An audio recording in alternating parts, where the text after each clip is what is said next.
Hello, nerds. Today we are going to talk about the COVID stimulus bills, past, present, and future. Try and get down to the bottom of what the hell is going on in Washington, D.C., and what the hell is our president doing about it. He seems to be focused on other things, but before we get started, let's just get a little warm welcome from some previous guests. Hello, nerds. Drew Yang Gang, that's who I hooked up with. Drew Yang Gang, that's who I hooked up with. Drew Yang Gang, that's who I hooked up. Yo, there's no place to hide now that he's arrived. I'm saying he ain't playing now with this campaign. Bang, dang, it's in. Drew, come roll with the Yang Gang. Drew Yang Gang, that's who I hooked up with. Drew Yang Gang, that's who I hooked up with. Drew Yang Gang, that's who I hooked up. Yo, there's no place to hide now that he's arrived. I'm saying he ain't playing now with this campaign. Bang, dang, it's in. Drew, come roll with the Yang Gang. Hello, nerds. Been a while since I've done a solo live stream. Been having some great guests on the show. In fact, tomorrow I'm going to have the author of the book Meritocracy. And then we're also going to get, let me see, because I don't want to misquote here. But I also think we're going to get Max from the UBI Center, who's the MIT economist, talking about some new basic income research. So keep an eye out for those. And if you, and then we'll get get my MAGA brother back on the show as well. So a lot of cool stuff coming up in the next couple days and couple weeks. So feel free to subscribe if you want to be the first to know about when that content's available. But today, I was talking to my boy, Fred the Felon, who is getting into some serious Twitter drama. Fred, man, I don't know what's going on Twitter, but they're coming after you, bro. Either way, he was saying, hey, can you do a live stream about all of this stimulus talk? And I said, wow, I bet you there are probably people there that on Twitter and elsewhere are debating about the stimulus bills. But many of us, myself included, have not had an opportunity to really dig into the details. And so, this is the Nerds for Humanity channel. We're all about the details. We're all about the numbers. So if you are looking for a kind of thorough review of past bills, what they were debating before the election, what the current compromise thing is, what McConnell's pushing, what the president is pushing, we're going to cover it all. So strap into your seats and go get a cup of coffee, because this one will be a little while. And then I'll also do Ask Me Anything at the end if there's any interest and if I still have any energy left. But I thought it would be helpful to start with the CARES Act, which was kind of like the big stimulus package that we already have had. And just kind of, this is what was, passed with bipartisan support, signed by then President Trump. And what you can see here is it was a huge bill. I mean, this is a $2.3 trillion bill. And what you can also find is like, well, where did the money go? And this is a great visualization in that you got a significant amount out of the 2 trillion that went to families, like households, but not most. Looks like only about out of 2.3 trillion, only 600 billion went to the people. So that is, less than 30% of that 2.3 trillion went to the people. Half a trillion went to large businesses, and then more than half a trillion went to small businesses. The airline industry alone got almost 100 billion. And then the states got 200 billion. And ironically, health providers only got 200 billion, so less than 10% of the total act. So for sure, the biggest beneficiaries were businesses, about 1 trillion when you add up small and large businesses. And, this is one of those things where, as a reminder, if you gave every adult U.S. citizen $1,000 a month for a year, you would end up costing us about 2.3 trillion. So we could have had the freedom dividend for everyone that still would have been paying all of us $1,000 a month, because this CARES Act didn't come out till the spring of this year. So it would have 12 months of $1,000 a month for every adult could still have been going. So that's just something to think about. Like, wow, why did we come up with all of this kind of convoluted mess? So Inferno 234 saying, wasn't it 3 trillion? My math is pretty straightforward on this one. I basically took the number of American adults, 200 million times 12,000, you get 2.4 trillion. So if you wanted to give everyone $1,000 a month, even for 11 months, I think we could get exactly, or maybe 11 and a half months, you could get to exactly 2.3 trillion. Yeah. So, that's the math on how I came up with comparing the CARES Act cost to what a freedom dividend would have cost. And it would still have been paying us out. If you're watching this, by now, you would have gotten in your pocket, since I think they did the CARES Act, let's say it was around March or April. Call it April. So now we're in December, about 8 months. You would have had $8,000 in your pocket from all of us. And then we would have had another 3 months to go of $1,000 a month. So, but that's what the president and the Democrats and the Republicans in Congress wanted. So they wanted to do it their way. And what their way is to tell us what to do with the money. And they said, you know what? You don't know what to do with the money. We know who needs the money. We're going to give it to these specific small businesses. We're going to give it to these specific large businesses. We're going to give it to this specific industry.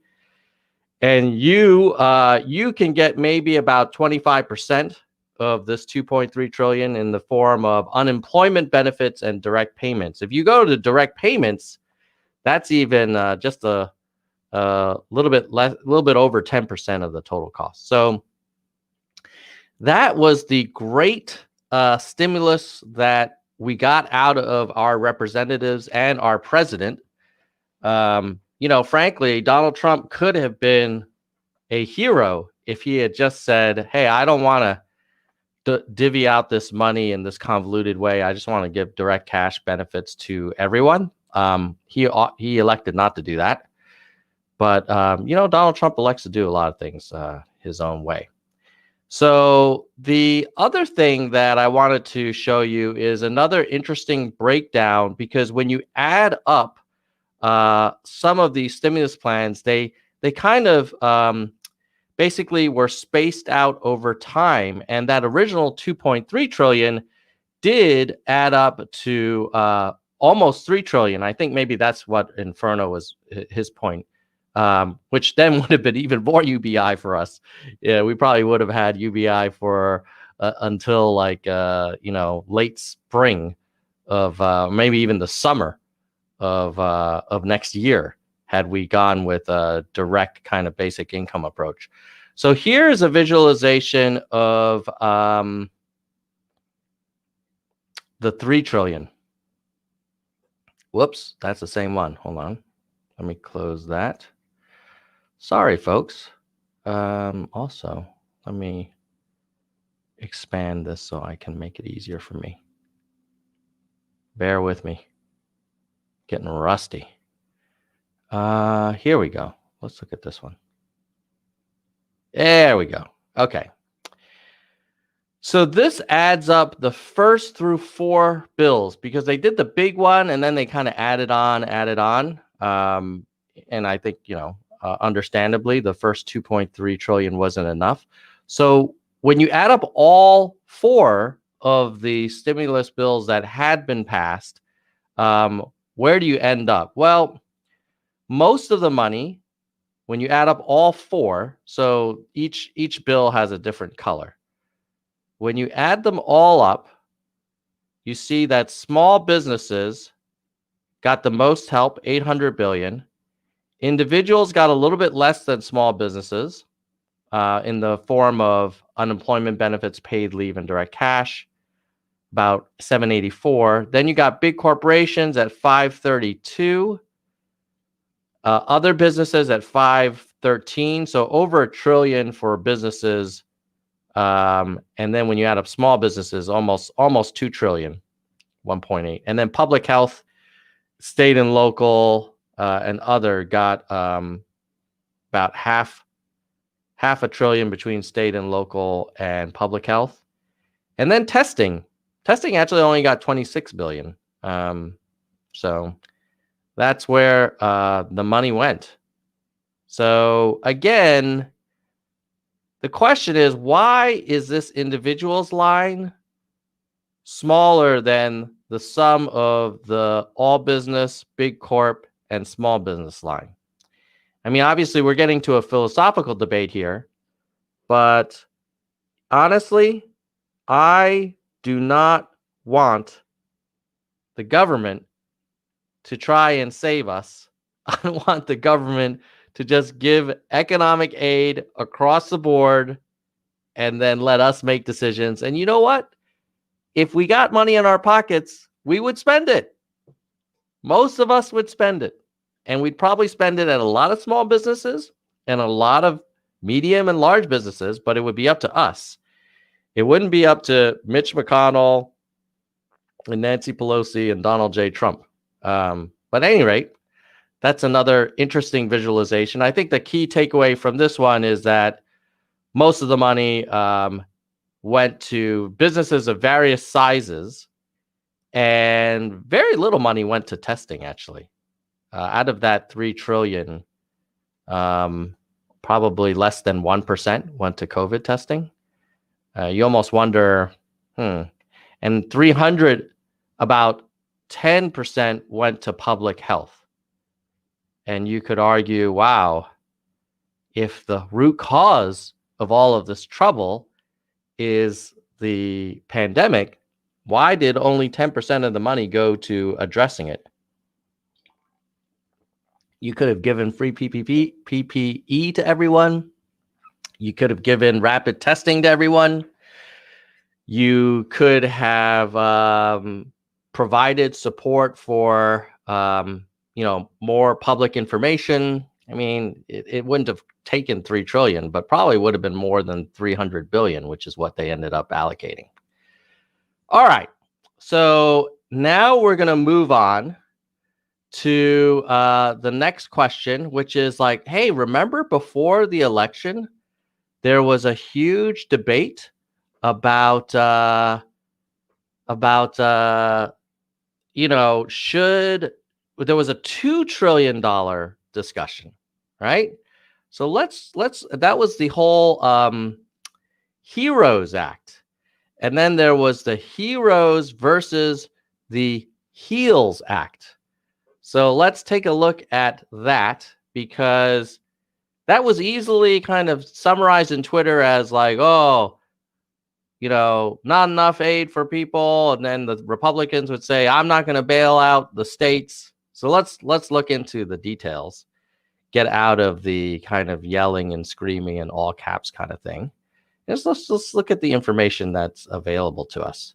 And then we can all decide what we think is, what happened. So here, let's see. I think this is the one. Let's go to this one. Heroes versus heels. Heroes was the Pelosi Schumer. Heels was the congressional Republicans, and I think maybe McConnell was in favor of it. So if you look at state and local funding, you had a total of $875 billion. So a lot of money going to the states, almost $1 trillion going to the states. And then aligned with the talking points, you see the Republicans saying, no, not giving much money to the states at all. We'll help you a little bit, but very little, right? You may get a little bit of a COVID relief fund, but you're not getting this kind of money. And then if you look at the second round of PPP, the Payroll Protection Program, this is for the small businesses.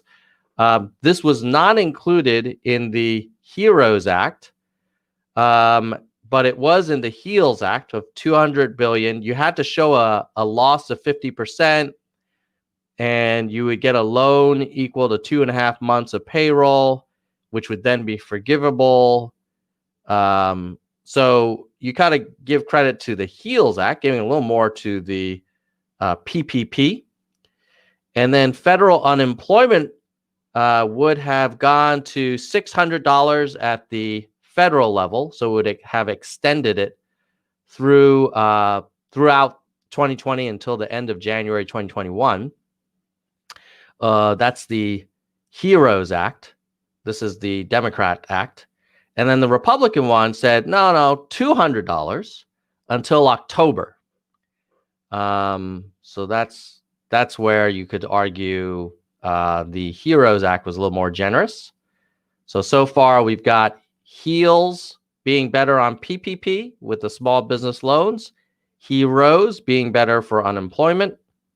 And then on the unemployment self-insured, 50% of self-insured, cost covered, 75%, pretty similar. NEA, not a whole lot of difference there. I mean, obviously, not a big part of the bills. And then liability protection. Now, the individual stimulus is probably the thing we're most interested in. So here, on the HEROES, there was a $1,200, $2,400 jointly, and then $1,200 per dependent, up to $6,000 per household. And then the HEALS had $1,200 individual, $2,400 jointly, $500 per dependent. So, ultimately, this whole debate that we had before the election about the Republican versus Democrat proposals kind of boils down to, sounds like the Democrats wanted more unemployment insurance and more individual stimulus and more help to the states. And the Republicans wanted less help to the states, more help to small businesses through forgivable loans, and less help to individuals. And in fairness to the Republicans, their bill was a lot lower cost. I think theirs was more around $1 trillion, and maybe HEROES was around $3 trillion, and they were hoping to get to $2 trillion, and they couldn't do it. So that is that. Now, you could be listening to this and thinking, well, when you say they couldn't do it, you really mean Pelosi didn't want to do it. And I think there's probably some truth to that. If I were to try and kind of argue her position, I think her view was, hey, we need more help. You on the Republican side need to agree to something before this election. So we're going to ask for a generous bill. And if we don't get it and Biden is elected, we're going to get it in January anyway. And then, that's what they played some poker, and that's what happened. Do I personally feel great about us not having a bill? No. Do I feel like it's a huge travesty if we get a meaningful bill? in January. I think it was a missed opportunity. I think this is one of those times where you would have hoped the two sides could have come together. But I also wasn't in those negotiation rooms. So I don't know how reasonable the Republicans were. All we know is that those were the two proposals. Now, if the Republicans wanted to go along with the HEROES Act, they could have, right? They could have given Nancy what she wanted. And in fairness, if Nancy wanted to go along with the HEALS Act, she could have said okay. Unfortunately, neither did. Now, that's all passed, right? So we talked about the CARES Act, which basically gave a bunch of money to businesses, a little bit of money to individuals, and cost us up about $3 trillion. And just as a reminder, since now when you add up all of the CARES bills going to $3 trillion, we can do a little bit of math here. And we can say, wow, if we had those 200 million adults, could we have gotten, yeah, maybe not 3, maybe 15,000. Yeah. We basically could have gotten 1 year and 3 months of every adult having $1,000 a month in their pocket immediately. And that would have lasted us till the summer of 2021, which actually would have just covered us through hopefully everybody getting the vaccine. And but we didn't. And we spent that money and now it's gone. So yay, Democrat Party, yay, President Trump. Real great job. Okay. Now we're going to talk about the bills that are being discussed now and what people are saying is going to happen with the money.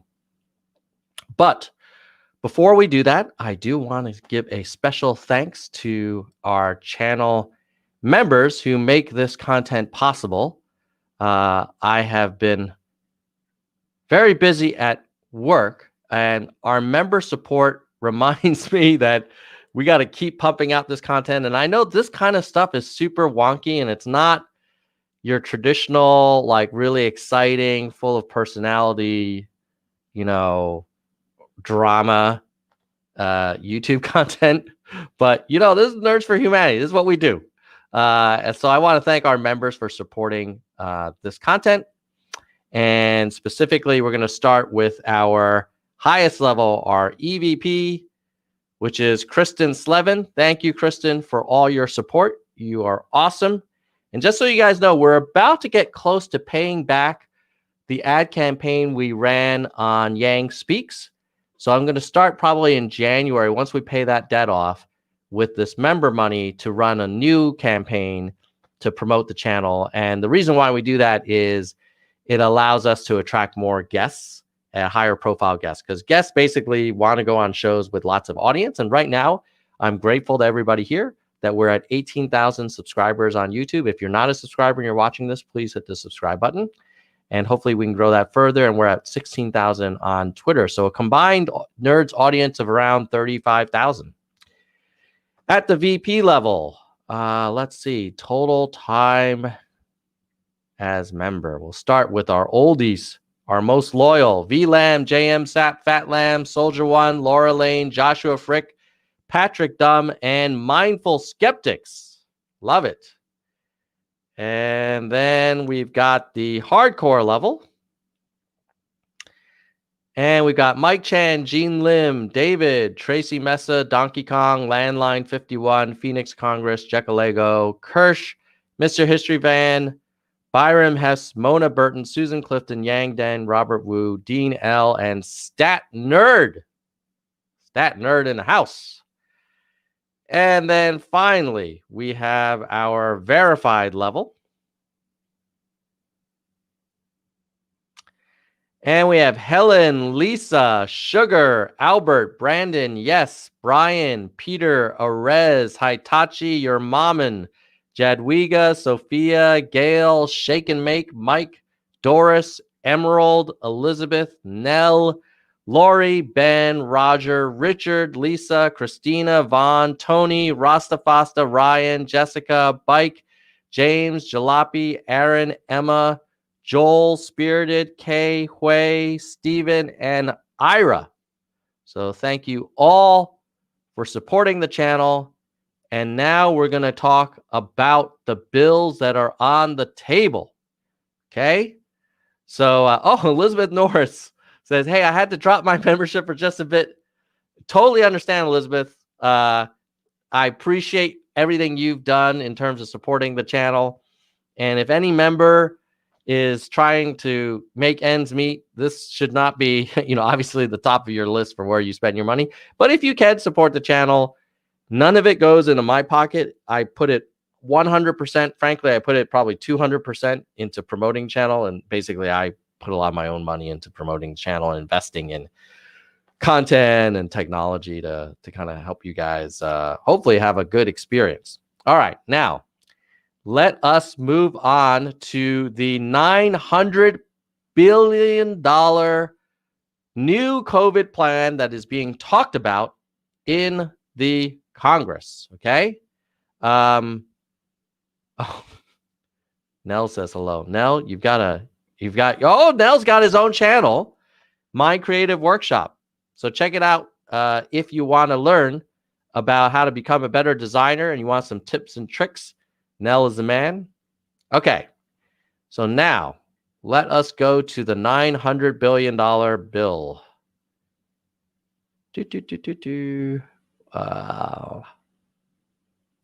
What was the name of that tab? Oh, Mansion. Okay, great. Share. Chrome tab.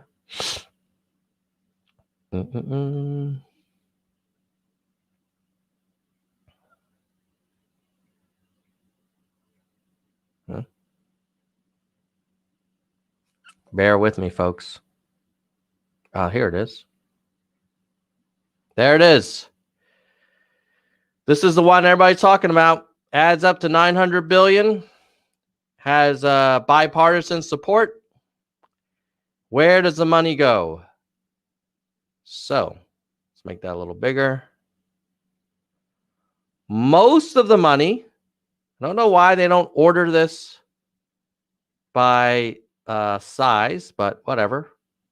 The biggest line item is the third one, which is PPP. So small business loans that are basically forgiven. I will say one thing.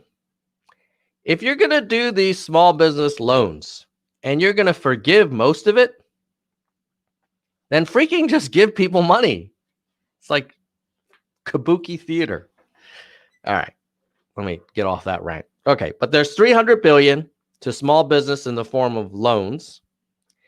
And then you've got another 180 for unemployment insurance, 160 to state governments, and then really everything else is kind of very small amounts. Still more money for airlines and transportation. Healthcare provider relief gets $35 billion out of a $900 billion deal. Education gets $82 billion, about less than 10%. Student loans, I don't even know why student loans is in there, but they get $4 billion. Housing assistance, agriculture, postal service. These are all, we're talking about out of a $900 billion, these are like around 1 or 2% of the bill. So frankly, all of these rows here, they're kind of like window dressing. Like the numbers are not big enough behind it. Where the money is going is these three rows. Like if you add up 3, 5, this is already almost 700 billion, just these three rows. So it's basically in order: small business grants, unemployment insurance, and aid to states. What you don't see here is, aside from unemployment insurance, well, where is the help? Okay, here's a Yang Gang question. Where is the help to people who are employed but struggling? Where is the help to communities that are employed but struggling? It's not here, It's still like, no. We're going to tell you where the money's going to go. We're going to support that small business, but not that one. And you're going to have to fill out this form, but not that one. And if you're really sneaky, you're going to probably find your way to get some PPP money, even if you don't deserve it. But again, this is the libertarian in me saying, like, what the hell? Like, why is this so complicated? Just give the freaking money. All right. So that is the great bipartisan. It is a little bit of a statement about how screwed up the president and the Senate and the Congress are. Like, this is the best they can do. Like, we have 250,000 people that have died of this virus. Half of the country or more is in like various stages of shutdown. And the best we can do is 180 billion for unemployment insurance. This is, as a reminder, the U.S. federal budget for 2020, even without the whole COVID thing, is almost $5 trillion. So our government spends $5 trillion. And right now, what it's like out there. The best they can do is 180 billion for unemployment insurance. Really? Great job, President. And, speaking of which, have any of you heard the president talk about the stimulus plan? Like, where's the president? What's he talking about? I mean, what is he talking about? Is he pushing for more direct cash relief? Is he pushing for a more aggressive stimulus plan? He was before the election. Now, I don't know. I mean, let's see. I mean, I don't want to put words in his mouth. Maybe he is talking about it. So let's go here. Donald J. Trump. Oh, he just tweeted. What did he say? 57 minutes ago. Is he talking about the stimulus or is he talking about the pandemic? He says, 25, wow. I am surprised there are so many. We have just begun to fight.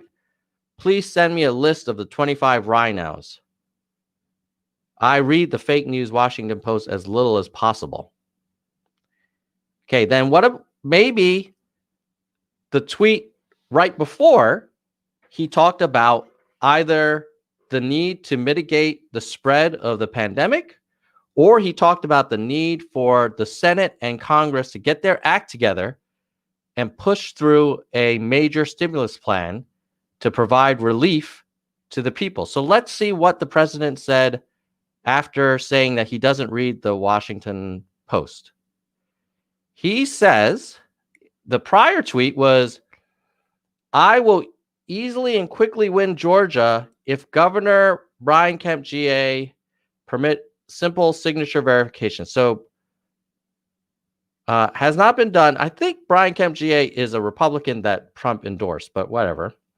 Has not been done and will show large state. Why are these two Republicans with quotes saying no? So if you're against Trump, you're not a real Republican.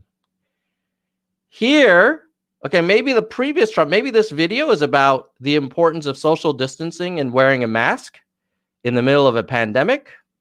Is that what this is about? Oh, no. No. He's talking about, he's literally holding a rally and he's sharing a video of a bunch of people standing. They don't look like they're 6 feet apart. And I'm not seeing a lot of masks. But this is what the president is tweeting out to his 88 million followers. Now, Twitter is trying to get me to follow Melania and Hillary, and I will not follow either of them. Then he tweets about signatures in Georgia. Then he tweets about alleged USPS tampering. Not a lot of COVID stimulus discussion from Trump. I mean, it would be an interesting question. When was the last time he did? Let's see. Let's search. We can just see from Real Donald J. Trump. Is it real Donald Trump or real Donald Trump? And then with the word stimulus.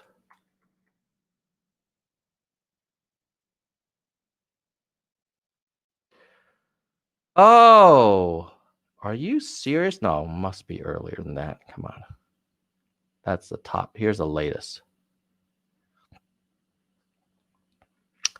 October 21st was the last time Donald Trump talked about a stimulus.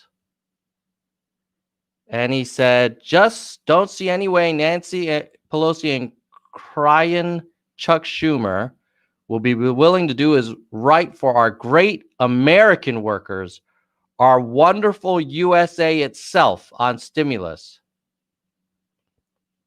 Okay, so what has he said since October 21st, ladies and gentlemen? It is now December 5th.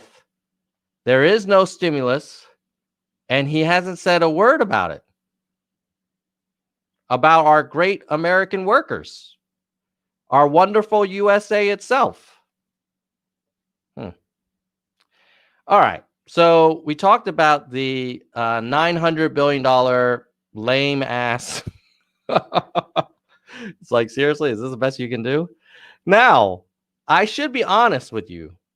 That $900 billion lame ass bill is actually not the only one that people are talking about. The Senate Republicans do have a bill that they prefer over the what I would call very weak sauce $900 billion congressional bipartisan bill. That is the bill by this guy right over here from Kentucky, Mitch McConnell. He is proposing what they call a better bill, the Republican bill, which is half the size. So if you thought that congressional bill was weak sauce, Majority Leader McConnell has something that you will like potentially even less, which is only $500 billion. Well, where does that go? So let's compare.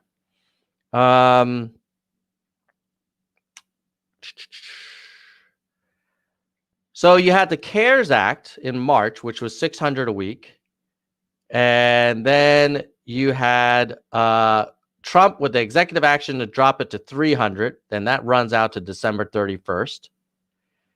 Now, the bipartisan one, the kind of weak sauce bill, will go to $300 for another 4 months.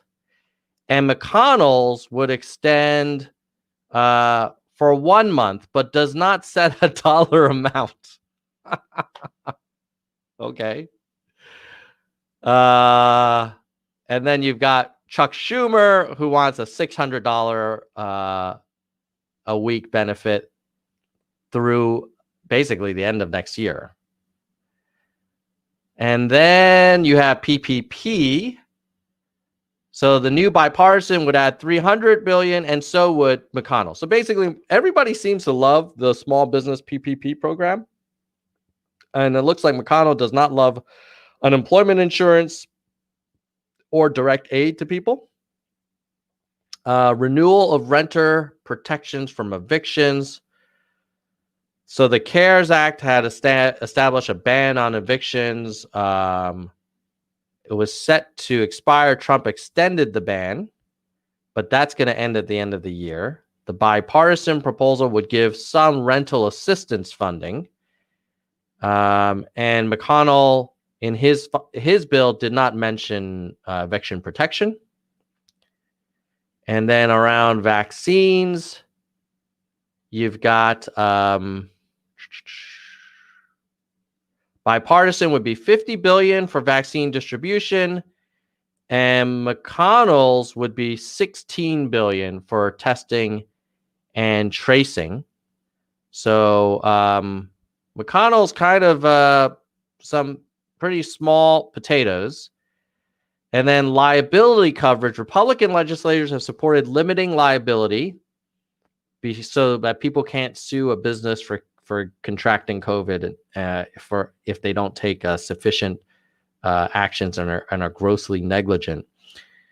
The bipartisan plan sets out a 6-month moratorium on lawsuits, and McConnell's would be more sweeping and would protect businesses from being sued if they didn't have sufficient COVID mitigations in their business, and as a result, their customers, probably had, damage or death.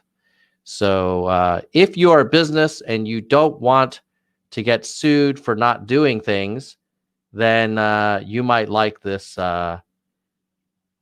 Senate Republican deal. Money for schools and childcare. Bipartisan would be $82 billion for education, $10 billion for childcare. Similar for McConnell. So, kudos to McConnell. He's not going to cut back on education compared to what the congressional bipartisan bill is. And then in terms of individual stimulus checks, the McConnell plan leaves out any direct payment. President Biden says that they want to do a second payment of up to $1,200. Both are kind of slim pickings. So yeah, that's basically, if you thought that $900 billion bill was kind of weak, you can still go even lighter with the Senate Republican bill. And then if you want, we could look at the president's bill, the president's proposed stimulus plan. And obviously that's a sarcastic statement, because the president does not have a stimulus plan. He has not talked about a stimulus since October. And even when he did, all he was doing was calling Chuck Schumer crying Schumer, and saying that, as Arez says, it's like, yeah, his last tweet in October was basically an attack on Democratic leadership.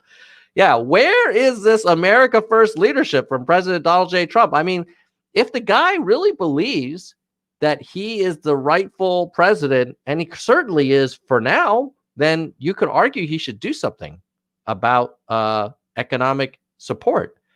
I think he's more interested in talking about the Dow Jones and the NASDAQ than, how everyday people are doing. One thing that I would call out that has come up is like, well, why are you in favor of basic income and giving money to people who earn a lot of money? Why not just support more unemployment insurance or help for people that make, less than 150K? Just as a reminder, this is the math on the number of people in America and how much money they make. And basically, this area from this 90th percentile on is the over 150K household income group. And then this is everyone else. And as you can see, there aren't, as a percentage of the population, well, literally, there's only 10% of people who make more than 150K. So you got to ask yourself, wow, if I could keep it simple and just say every American adult is going to get $1,000 a month. Yes, you're right. 1 out of 10 will make more than 150K, and some will make more than $1 million, right? I get that. It's still less than 10% of the whole country. And what it allows you to do is avoid these convoluted rules that get taken advantage of. Because what happens is when you have these convoluted rules, the people that suffer are not the people to the right of this 90th percentile line that aren't going to get any kind of economic stimulus. It's the people to the left of the 90th percentile line that somehow fell through the cracks. Because even with the best intentions, the people that designed whatever stimulus we come up with, like with the PPP, like, well, what if I don't own a small business that qualifies for PPP aid? What if I own a medium-sized business? Or what if the way you calculate the size of the business, it turns out that I'm not able to get any help? Or what if I run a business and rather than having 50% of my revenue, I had, 60%. Does that mean I don't get any aid? Yes. In today's world, you don't. So by having a universal basic income, you end up giving everyone help. You avoid people getting left out.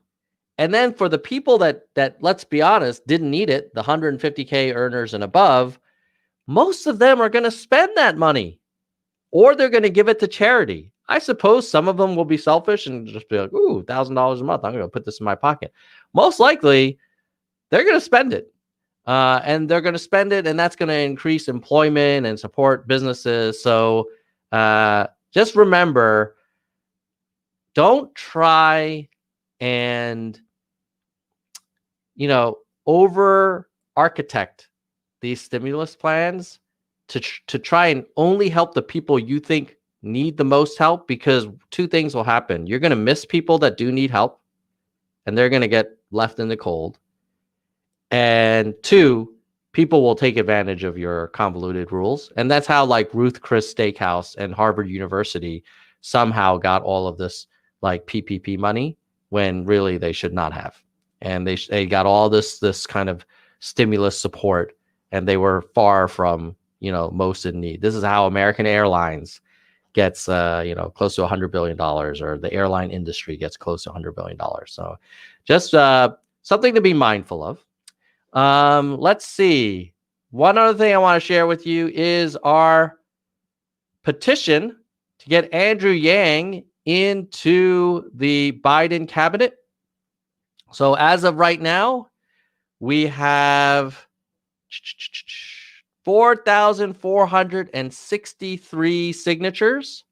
So if you haven't and you want to add your name to that list, you can go to tinyurl.com/yang-cabinet, which I'll put in the chat. And then I'll also put a little banner here. So go ahead, sign that petition. Some people are saying, "Oh, I don't want Yang in the Biden cabinet." Bros, if you want Yang to have impact and the dude is working for the president of the United States, like that's how you're going to get the impact. It's great that he's on CNN. It's great that he's got Humanity Forward. But if he were in a senior cabinet role in the White House, like commerce or labor or housing, urban development, these are huge organizations with huge budgets. And most importantly, he'd have access to the president. So that's a little bit of a reminder to sign the Yang cabinet petition. And then I think before we wrap up right now, I'm going to take some questions from the audience. So if you guys have any topics that we should talk about or questions for me, go ahead and put them in the chat. And while we do that, let me just call out who's in the chat. Anything interesting? Let's see. Fred the Felon is saying, top 10% don't need the money, but the means has to sort out from the pile costs more than, yeah. Basically, look, the top 10%, there's only 10% that make more than 150K. Why bother? It's like if a store had a sale and they said, oh, 50% off for everybody, but not if you make more than 150K. It's just too much freaking work for them to sort everyone out. You just be like, look, 50% off for everybody, whatever. And then again, the most important thing is like a lot of people who make less than 150K with the current programs get left out. Keith says, I think Yang should stay on CNN, go on Fox, and call out the BS. Well, it depends, because he could do that. Do you think he would have more impact there than being in the cabinet meetings talking about the Biden stimulus plan? I actually think he would have more impact being inside than out, but I get your point, Keith. Fred is saying, yes. Oh, by the way, Fred, thanks for the super chat. Oh, let me give you a little nerd gong. Fred, the sound of data.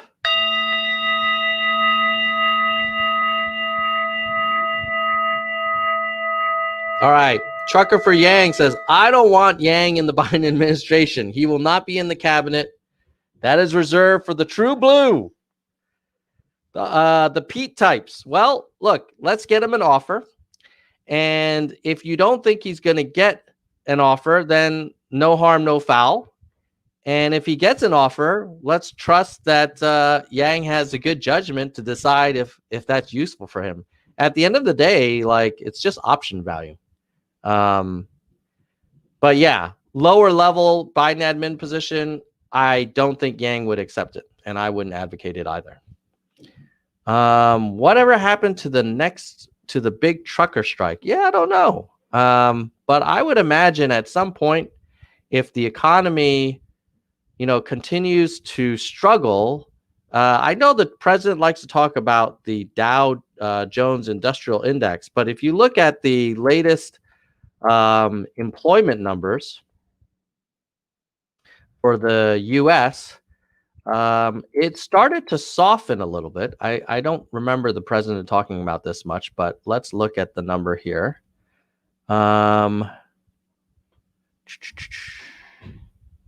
Here is the employment. This is from the Bureau of Labor Statistics. Let me just share that with you all.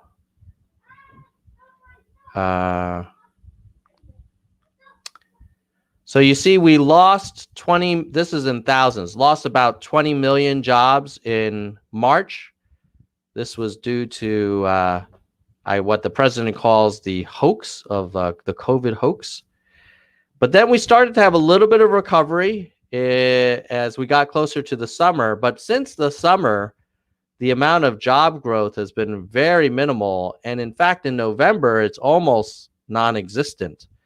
So if you were to continue this trend, you might get to negative job growth in December and January. Now, I'm guessing some people on the Trump side are going to say, see, look what Biden has done. But remember, these are not Biden administration numbers here. This is under President Donald J. Trump, who has not talked about an economic stimulus since October 21st.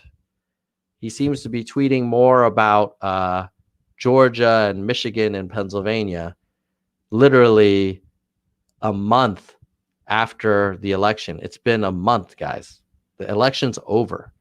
Even Bill Barr has said there's no evidence of sufficient fraud to change the outcome. Bill Barr, who, as you guys know, I don't really find him to be the most objective guy in the world. Okay, so Trucker for Yang. Sorry, not Trucker. Trumper for Yang, saying 235 million U.S. residents, 18 and older. I think I was looking at U.S. citizens, not U.S. residents. So you're coming up with 225 million, 12K. Yeah. Okay. So I was assuming it's 200 million U.S. adults, but let's say adult citizens, let's say your number's right, 225. It's still less than the CARES Act, right? The CARES Act in total was about 3 trillion. So even if you take a more aggressive count of the U.S. citizens to go up to 225, it's still 2.7 trillion. So I guess my point is we all would still have been getting $1,000 a month right now, last month, the month before, the month before, the month before, the month before, the month before, the month before, and next month, next month, next month, right? Just from that first stimulus plan. Now they're talking about another $900 billion one, and we're all going to get goose egg. And what does the president say? Nothing. Nothing. The man has been freaking silent on the need for a new stimulus plan. He has not talked about the stimulus since October. And he's just in an alternate universe. And he's really not demonstrating leadership, if you ask me. Like a real leader, if you lose your reelection, you still do your best until the last day, right? That's what I would want my kids to do. If they had a job and they were leaving their job, they would still work and finish strong. All right. So I think with that, I wanted to hit that. I did an AMA on Twitter, and let's see if anybody asked any questions on Twitter before we wrap up.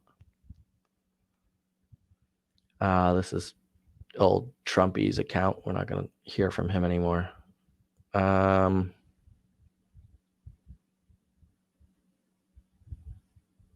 by the way, if you guys are on Twitter, please follow me at Nerds for Yang. Here's, I said, ask me anything. Oh, there's only 2 questions. Well, let's see if there are.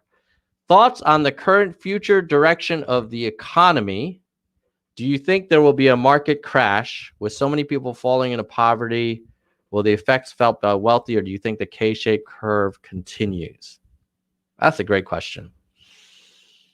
It is hard to imagine the economy growing until everyone is safely vaccinated, or enough are vaccinated such that we get over 70% antibodies.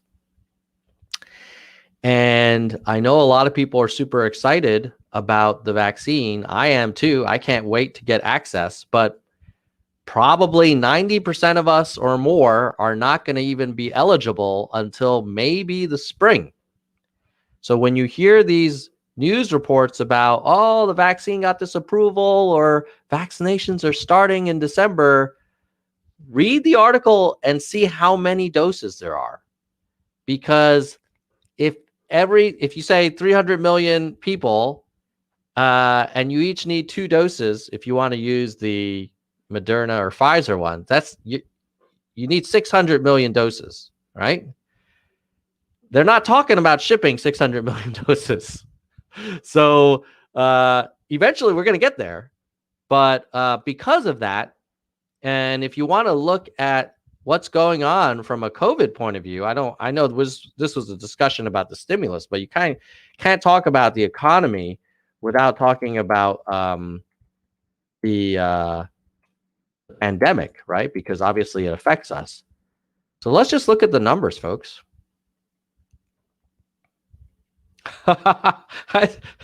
Trumper for Yanks, and I still have Trump derangement syndrome. Yeah, I do. Because I'll tell you why, Trumper. The bro lost and he won't shut the F up. That's why. Just like take it like a man and do your job. No, instead, he's got Rudy Giuliani and like drunk witnesses talking about like seeing Bigfoot. All right. Sorry. Trumper for Yang likes to see me get riled up by that orange demon. Okay, here's the COVID stats. Sorry, this is for California, but let's just see for the whole country. Yesterday, oh my God, 229,000 new cases. Now people will say, no, don't worry about cases because we're so good at treating it because we have hydroxychloroquine and Regeneron and, whatever, the president bleach, that the death rate is nothing. The death rate is not nothing. Okay. The death rate is not nothing. 2,637 dead Americans on December 4th. Okay. Yesterday, 2,637. Okay. That is like every 25 seconds, someone died yesterday. And on December 3rd, 2,857. December 2nd, 2,885 dead. Every day, folks. So people will tell you, don't listen to the mainstream media. They will say, we've got this under control.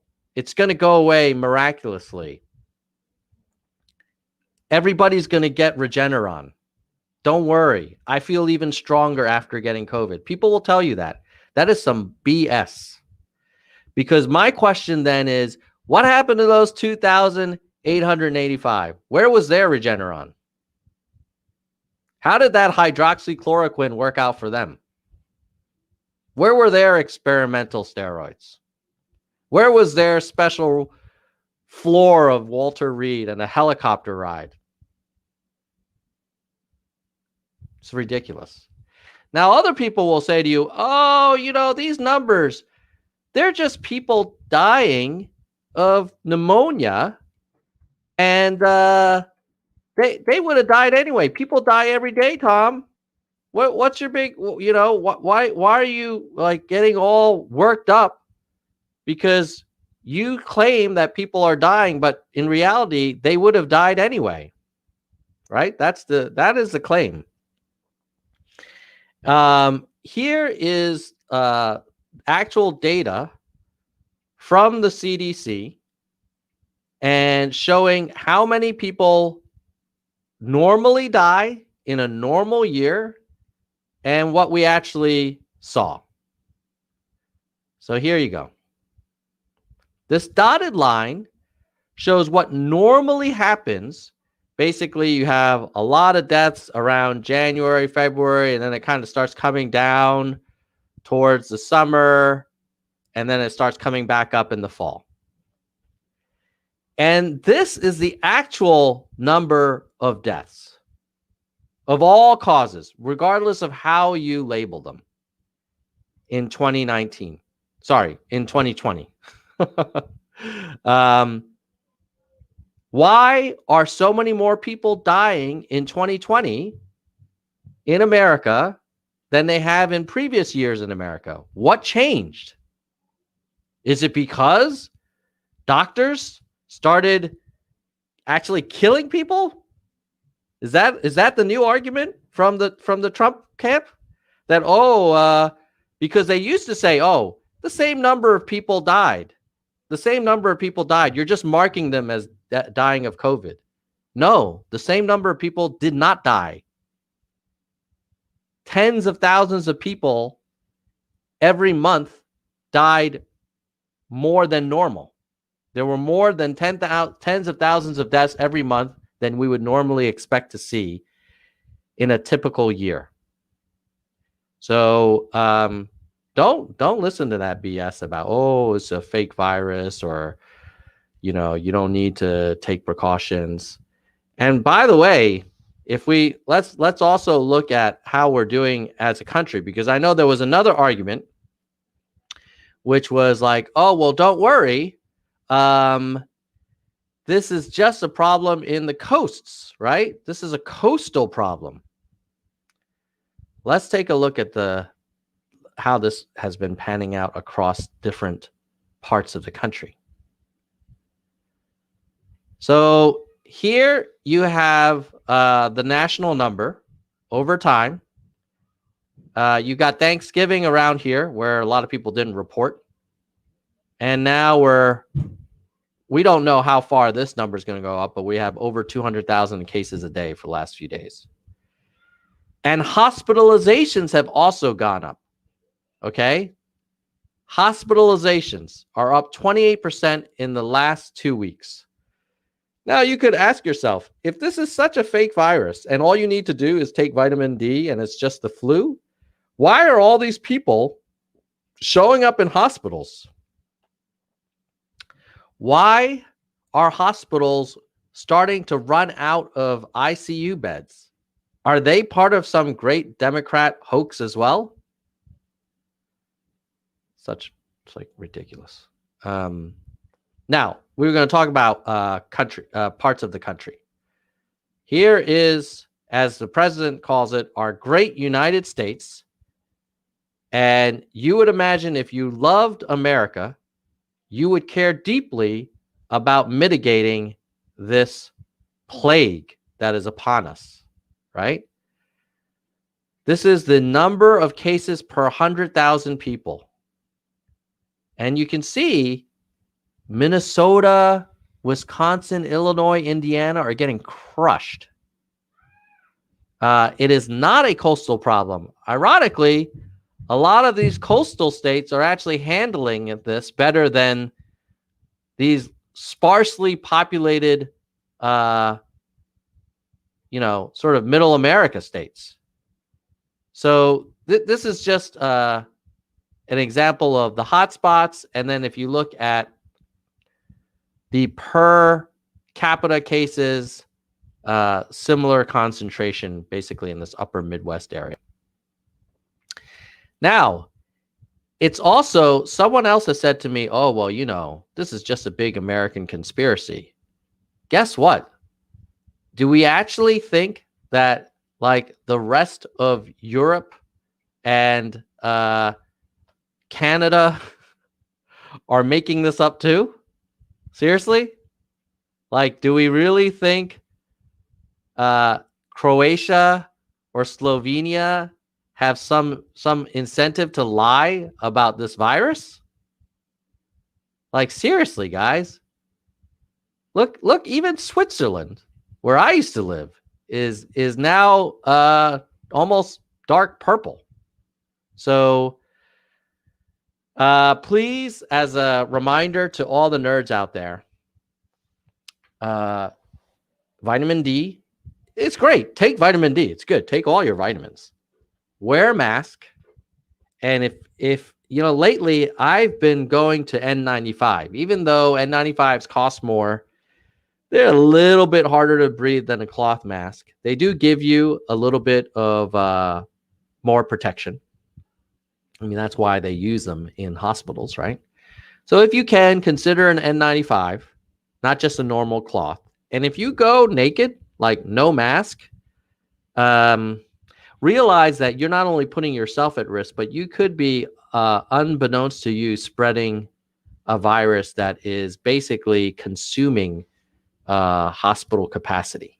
And that's not really cool. That's not a very graceful Christian thing to do. Now, one last thing I want to show you is U.S. hospital utilization rates over time. And see if I have.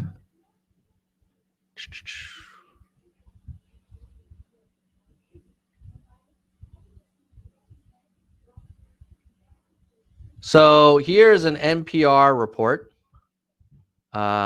basically talking about how we, in some parts of the country, are hitting critical staff shortages.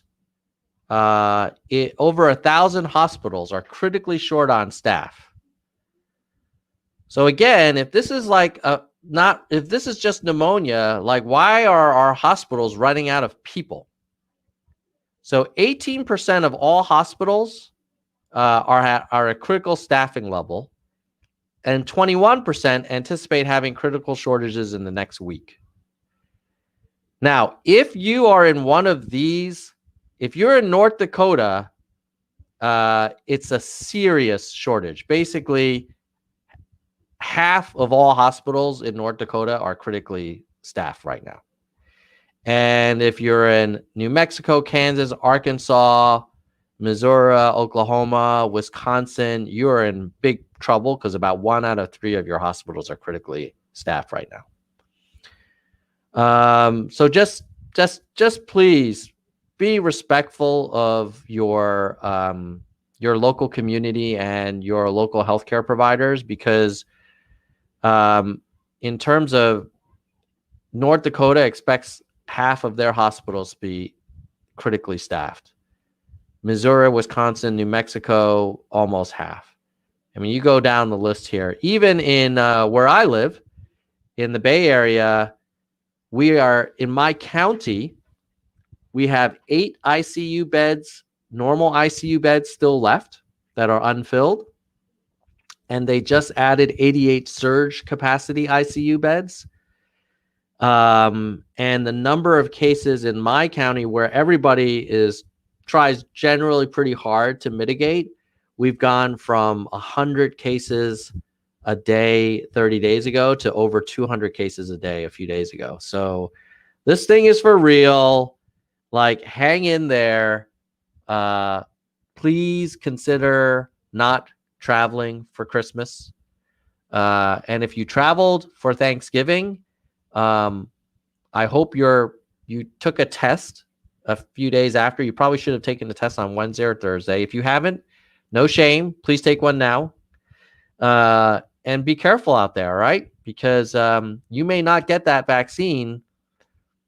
Could be late spring, early summer. It's not clear, right? So we're not out of the woods. We have not turned the corner. Regeneron is not going to save you 100% of the time. And you know that because 2,600 people died yesterday. And if everybody was supposed to have access to Regeneron and hydroxychloroquine, and then that was going to cure everything, like, well, what happened there? And we also know that the excess death rate is real, and it's not people getting mislabeled. And we know the rest of the world is struggling with this as well. So look at the countries that have done a good job, like New Zealand, Taiwan, South Korea, Japan. Think about what they do, and think about what's going on in your local community, and see if you can take some best practices. As a quick last example, my MAGA brother flew to Singapore and from Miami, and he had a transition from Miami to California, and then from LA to Singapore. And when he did his domestic travel during Thanksgiving week, they did not take his temperature. They did not ask for his test results. They just said, "Oh, welcome aboard." And he was sitting shoulder to shoulder with a bunch of other people. So, think about it. If other people aren't taking it for serious or seriously, consider doing it and raising the bar. And remember, one last thing is for those of you who took gun safety class, what's the number one rule of gun safety? Anybody remember? The number one rule of gun safety: